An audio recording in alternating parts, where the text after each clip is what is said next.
Welcome to sports mighty. और जो इस समय बड़ी न्यूज़ निकल कर आ रही है कि इंडियन टीम की जो फीफा रैंकिंग है वो काफ़ी ज़्यादा नीचे जा चुकी है, जो इंडियन टीम की रिसेंट समय में परफॉर्मेंस रही है। साथ ही में क्या वजह है कि जो इंडियन फुटबॉल की फेडरेशन है वो इगोर स्टीमैक को सैक नहीं कर सकती। इसके पीछे एक बड़ा रीज़न सामने निकल कर आ चुका है।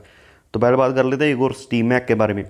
अब देखो, इगोर स्टीमैक की जिस हिसाब से कोचिंग और जिस हिसाब से उन्होंने इंडियन टीम की परफॉर्मेंस पे जो असर पड़ा है, और जो हमारी बेकार परफॉर्मेंस भी रही है अगेंस्ट अफगानिस्तान जैसी टीम, जो टीम सिर्फ कह सकते हो कि 15 नए प्लेयर्स के साथ खेल रही थी, जिनके पास कुछ प्लेयर्स के पास किसी भी क्लब में कॉन्ट्रैक्ट नहीं है, उन प्लेयर्स के सामने इंडिया टीम हार चुकी है।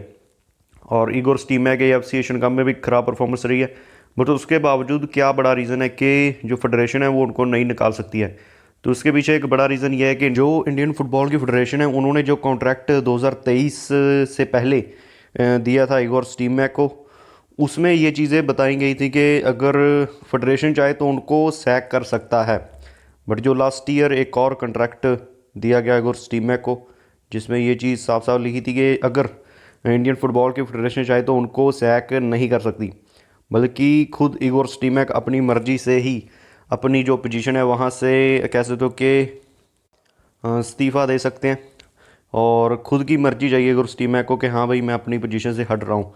बट वो चीज़ इगोर स्टीमैक नहीं करने वाले जून तक, क्योंकि इगोर स्टीमैक ने सीधी सीधी बात कह दी है कि जून तक वो अपने आप को देखना चाहते हैं कि जो इंडियन टीम के कुवैत और कतर वाला मैचेस है कि क्या परफॉर्मेंस रहती है, उसके बाद ही वो डिसीज़न लेते हुए नजर आएंगे। बट जो सबसे बड़ी बात है कि इंडियन फुटबॉल की फेडरेशन क्यों ऐसा कॉन्ट्रैक्ट एक कोच को दे रही है, जिसको पता है कि फुटबॉल में जो कोच की जो कह सकते हो कि भूमिका होती है वो काफ़ी ज़्यादा इंपॉर्टेंट होती है। बट ये चीज़ तो फेडरेशन को देखनी चाहिए थी कि अगर कोई कोच अगर बेकार परफॉर्मेंस दे तो हमारे हाथ में हो कि उसे हम निकाल सके। बट अब ये चीज़ तो कॉन्ट्रैक्ट में है नहीं, और इगोर स्टीमैक के सब कुछ हाथ में है, उनकी मर्ज़ी चलेगी अगर वो हटना चाहते हैं। और अगर खुद फेडरेशन उनको हटाना भी चाहती है तो टोटल 6 करोड़ के आसपास उनको देने पड़ेंगे, उसके बाद ही उनको निकाल सकते हैं।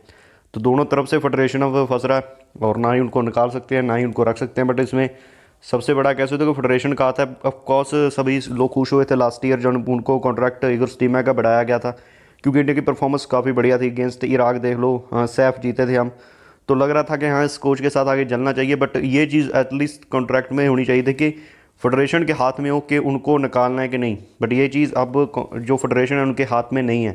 अब इगोर स्टीमैक खुद ही अपनी हिसाब से फैसला लेते हुए नजर आएंगे। अब जून तक समय लिया है इगोर स्टीमैक ने, हाँ कि देखूंगा कि इंडियन टीम कैसी परफॉर्मेंस करती है। अगर अच्छा नहीं करती तो वो खुद ही सैक होते हुए नजर आएंगे, बट तब भी उनकी मर्जी होगी। ऐसा नहीं है कि फेडरेशन या प्लेयर्स कुछ प्रेशर डालेंगे इगोर स्टीमैक के ऊपर। तो ये चीज़ इंटरेस्टिंग देखने वाली होगी कि क्या सच में इगोर स्टीमैक ऐसा फैसला लेंगे। अब देखते हैं इगोर स्टीमैक की ज़ुबान कितनी ज़्यादा कह सकते हो कि पक्की है।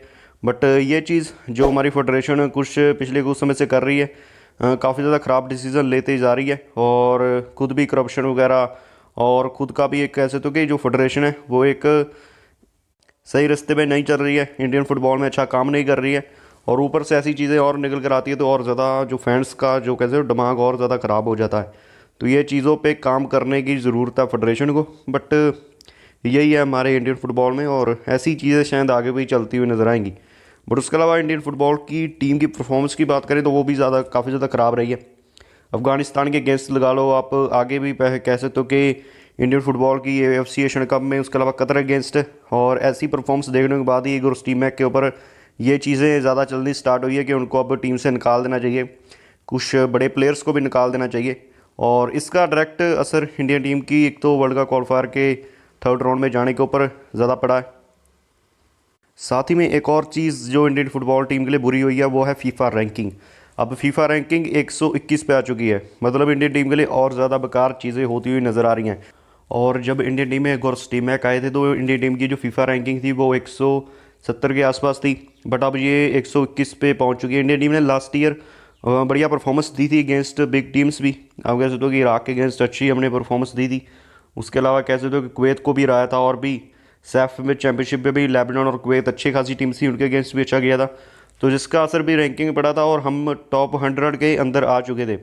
बट उसके बाद हमारी परफॉर्मेंस बहुत ज़्यादा बेकार रही। हम बेकार लेवल टीम्स से भी हार गए। और उसके अलावा बात करें तो जो अच्छी टीम्स होती हैं जैसे ऑस्ट्रेलिया, सीरिया, इराक होगी, जो हमसे ऊपर रैंकिंग टीम है, उनके अगेंस्ट अच्छा करने से बजाय हम और ज़्यादा बुरे के, अगर इंडियन टीम को अपनी फीफा रैंकिंग अच्छी करनी है तो इन बड़ी टीम्स को हराना ज़रूरी है। क्योंकि अगर आप बड़ी टीम्स को हराते तो आपकी फीफा रैंकिंग में काफ़ी अच्छा असर पड़ता है और आपकी फीफा रैंकिंग अच्छी होती जाती है। बट जब आप पहले तो बड़ी टीम से हारते हो उतना ज़्यादा असर नहीं पड़ता रैंकिंग के ऊपर, पर जब आप अफगानिस्तान और सीरिया जैसी टीम से अगेंस्ट हारते हो जो आपके लेवल या आपसे नीचे हैं, तो रैंकिंग पे काफ़ी ज़्यादा असर पड़ता है। और यही चीज़ें अभी इंडियन फुटबॉल की फीफा रैंकिंग में बढ़ती हुई नज़र आ रही हैं। उसके अलावा आगे जो इंडिया टीम के मैचेस आने वाले हैं कुवैत और कतर अगेंस्ट, वो काफ़ी ज़्यादा इंपॉर्टेंट है। क्योंकि अभी भी हमारे थर्ड राउंड में जाने की उम्मीदें बाकी हैं, बट उसके लिए इंडिया टीम को हराना होगा कुवैत को, और कतर अगेंस्ट भी अच्छा खासा रिजल्ट निकालना पड़ेगा। उसके अलावा आज की वीडियो में इतना ही। और अगर किसी ने चैनल को सब्सक्राइब नहीं किया, क्योंकि ज़्यादातर जो व्यूअर्स हैं उन्होंने सब्सक्राइब नहीं किया, तो प्लीज़ सब्सक्राइब करना। उसके अलावा वीडियो चलेगी तो लाइक करना। इंडियन फुटबॉल के साथ साथ यहाँ वर्ल्ड फुटबॉल के रिलेटेड भी न्यूज़ वीडियोस आती रहेंगी, तो प्लीज़ सपोर्ट करें। तो मिलते हैं अगली वीडियो में। Thanks for watching.